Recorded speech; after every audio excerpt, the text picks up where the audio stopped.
Now, myths and stories have been used throughout history to help us understand the human, the soul, the divine, and everything in between. One of these myths is the story of Pluto and Persephone.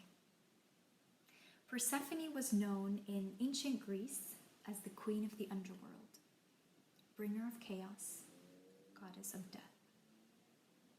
In modern versions of the Greek myth, Persephone, a young maiden, was abducted by Pluto, king of the underworld, as she was picking flowers on a meadow one day. Her original name was Kore, which means both maiden, but also means heart. A maiden goddess was whole unto herself. She was undivided. A maiden goddess did not need anyone to complete her. Now, when Kore is kidnapped by Pluto, against her will, she's raped and is forced to marry him, being bound to him through the ingestion of pomegranate seeds, a symbol of a bond that can never be broken, marriage. She was allowed to visit Earth for 6 months of the year, and her yearly arrival announced spring, but then had to spend the remaining 6 months, announcing fall, in the underworld with her husband Pluto. Reigning by his side, she became Persephone, queen of the underworld. Persephone came to represent the bridge between the conscious and the unconscious. She represents the bringer of chaos and death. She's the river that forms the boundary between Earth and the underworld, between Earth, consciousness, and the underworld, our unconscious. Interestingly, though, if we dive into history, the story of Pluto and Persephone is relatively new. So it could be argued that the story that we know is a twist on the original version. Because if myths and stories were passed down to teach us and to warn us representations of these archetypal energies that exist within each of us, then what's the lesson in the story, in the original story? Be wary of men, be wary of marriage, you will forever be trapped and unhappy? Doesn't really seem quite likely, right? So I believe that there's a much deeper meaning to this myth, and that the key piece has been left out on purpose, because this piece is the key to emotional alchemy and to accessing our true power. It is the key to becoming whole. If we look at modern astrology, Pluto is the representation of the unconscious, of the whole, the divine. So death, evil, rape, chaos, destruction, greed, lust, terror, everything that's taboo. All the ugly things in the world that we refuse to identify with, to acknowledge within ourselves and take responsibility for, because it's just that bad.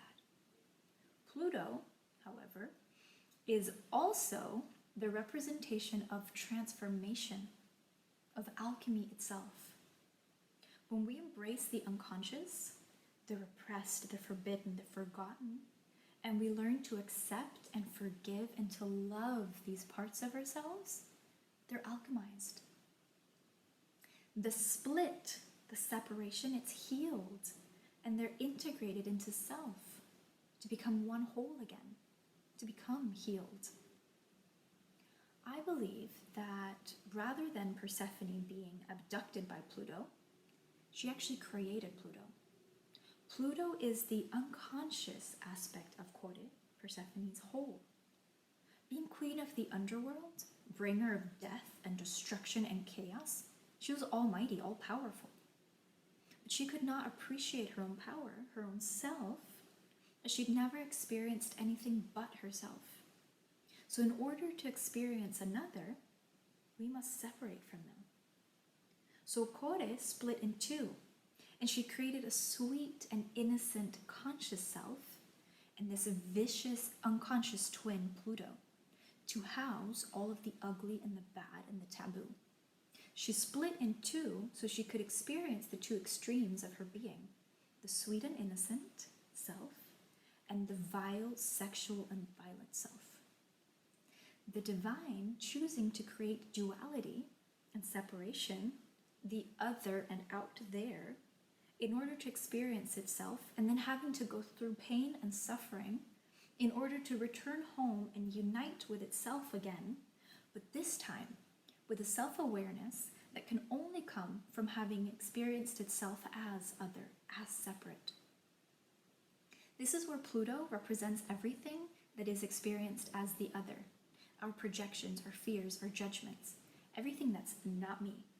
I would never do that. I would never say that. I would never think that. I don't want that. Everything out there, other. Splitting herself in two gave Kore the possibility to experience everything that is other and not me, and to feel powerless and at the mercy of Pluto. However, the moment that she realized that she was living a specific reality, and that this reality was her own creation, she willingly ate the pomegranate seeds, which actually represent the seeds of our free will. When we're willing to face our shadow and to take deep responsibility for the experiences that we're having, we're no longer at the mercy of our trapped by our circumstances. This willingness, it becomes our liberation. The seeds of our free will to create our experience. The seeds of our free will to allow us to reclaim our throne and power. To face our fears. Because until you are willing to venture into your underworld, the depth of your soul, where your monsters, they scream and they claw for you, you're trapped. Pluto, your unconscious, will keep you trapped and bound to him, at his mercy to be raped and tortured day after day. Bound by the chains of your own fear, your demons, they sit on your throne, ruling your kingdom.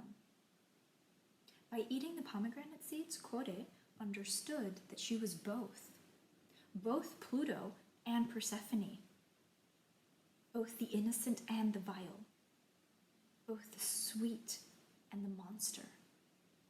And she was able to reintegrate both aspects of herself back into herself. This inner union of the conscious and the unconscious, of the light and of the dark. She healed and she became whole once more. This is the journey that we're all on. Until you willingly enter into union with your underworld and you befriend your demons, you remain a maiden, not a queen, not sovereign and powerful. Claiming your throne as queen or king of the underworld is the process of maturation. We must all make the choice.